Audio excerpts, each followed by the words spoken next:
উনাকে নন্দীগ্রামে লোডশেডিং করে জিততে হবে, তাছাড়া উনার আর কিছু উপায় নেই। ও চিটিংবাজ, এটি জয় বাংলা আছে।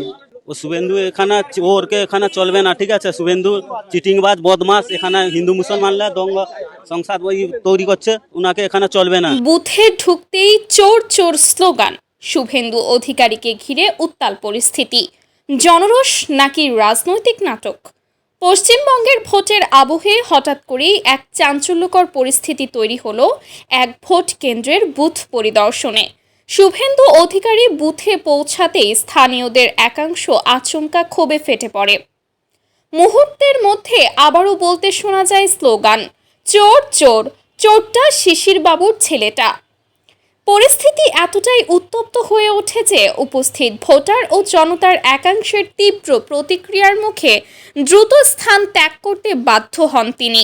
ঘটনাস্থলে তৈরি হয় চরম উত্তেজনা, ধাক্কাধাক্কি পরিস্থিতি এবং রাজনৈতিক উত্তাপ।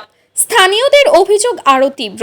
তাদের দাবি, এই নেতার ভাষা ও রাজনৈতিক বক্তব্য অনেক সময়ই বিতর্কিত। তাদের কথায় যখনই উনি মুখ খোলেন তখনই তাতে খারাপ ভাষার ইঙ্গিত থাকে। আমরা এই ধরনের রাজনীতি চাই না। আরও একাংশ স্পষ্টভাবে জানায়, তারা বর্তমান পরিস্থিতিতে রাজ্যের নেতৃত্বে মমতা ব্যানার্জিকেই বেশি গ্রহণযোগ্য মনে করেন। এখন সবচেয়ে বড় প্রশ্ন, এটা কি শুধুই স্বতঃস্ফূর্ত জনরোষ নাকি দীর্ঘদিনের রাজনৈতিক ক্ষোভের বিস্ফোরণ? রাজনৈতিক বিশ্লেষকদের মতে এখানে একাধিক স্তর কাজ করছে। একদিকে দল বলের রাজনীতি, অন্যদিকে ভাষা ও আচরণ নিয়ে জনমনে তৈরি হওয়া ধারণা। সব মিলিয়ে একটা আস্থার অভাব তৈরি হচ্ছে কিনা সেটাই এখন মূল প্রশ্ন। চায়ের দোকান থেকে শুরু করে সোশ্যাল মিডিয়া, সব জায়গায় একটাই আলোচনা। কেউ বলছে এটা সাধারণ মানুষের ক্ষোভের বহিঃপ্রকাশ, আবার কেউ বলছে এটা পুরোপুরি রাজনৈতিকভাবে তৈরি করা নাটক।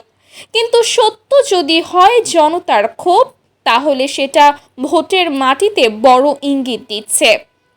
আর যদি পরিকল্পিত হয় তাহলে সেটা রাজনৈতিক বার্তা তৈরির নতুন কৌশল। সবচেয়ে গুরুত্বপূর্ণ প্রশ্নগুলো এখন সামনে। জনতা কি সত্যিই পরিবর্তন চাইছে, নাকি রাজনীতির নতুন ন্যারেটিভ তৈরি হচ্ছে?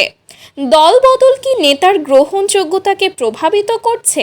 একটা ঘটনা, একটা স্লোগান, একটা মুহূর্ত, এগুলোই এখন ভোটের সমীকরণ বদলে দেওয়ার ক্ষমতা রাখে।